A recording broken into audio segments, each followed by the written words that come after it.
But amid the growing tragedy, the strength of the Ukrainian people and the generosity of their neighbors on full display. Kyiv resident Katya sweeping away the broken glass from her mother's shattered windows. Still finding a reason to sing with a solemn and defiant rendition of the Ukrainian national anthem. Welcome back. We are now here with Secretary of Defense Austin. Thank you so much for being with us, Mr. Secretary. My Greatly pleasure, appreciate it. Yeah. First of all, just an overview. What are the key takeaways over the last year? What will military historians be talking about when they look at the first year of this war? To go back to the very beginning, Joe, Putin made some really bad assumptions. He assumed that the world wouldn't care. They would stand by and watch this happen. Of course, that didn't happen. Mm-hmm. We see some 50 countries that meet with me every month to talk about providing security assistance to Ukraine.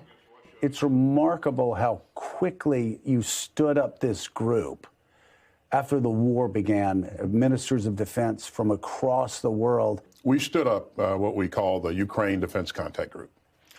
Initially, that was some 25 or so countries. I called the meeting on one day. We met 6 days later, and most of the ministers of defense of NATO showed up to that meeting. And that group has grown ever since then. And we now, I think our last meeting last week was some 54 countries. You know, our goal is to make sure that we're addressing Ukraine's most pressing needs. So we bring in the Ukrainian defense minister along with the deputy chief of defense. And they tell us, they update us on the battlefield, and they also tell us what their most pressing needs are.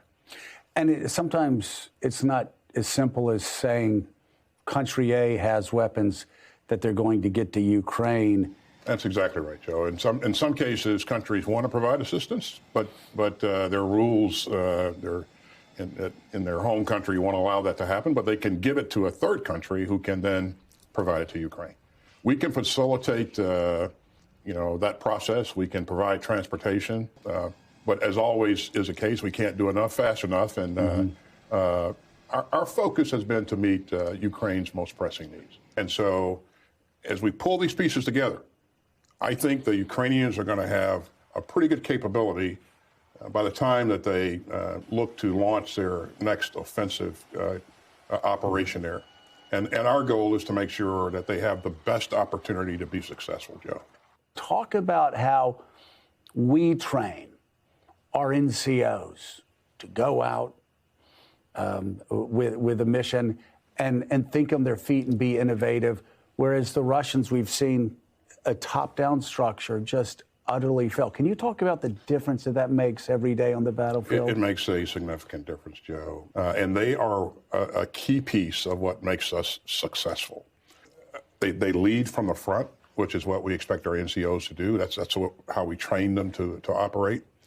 And so initially in this fight, you saw, because of the fact that we had trained the Ukrainians at the lower levels to operate like that, they were exercising that initiative. And that really gave the Russians some trouble. And finally, can you talk about the challenge of trying to help the Ukrainians while balancing the risks of escalation, unique to this war, unlike most any other war, because obviously the Russians have more nuclear weapons than anybody?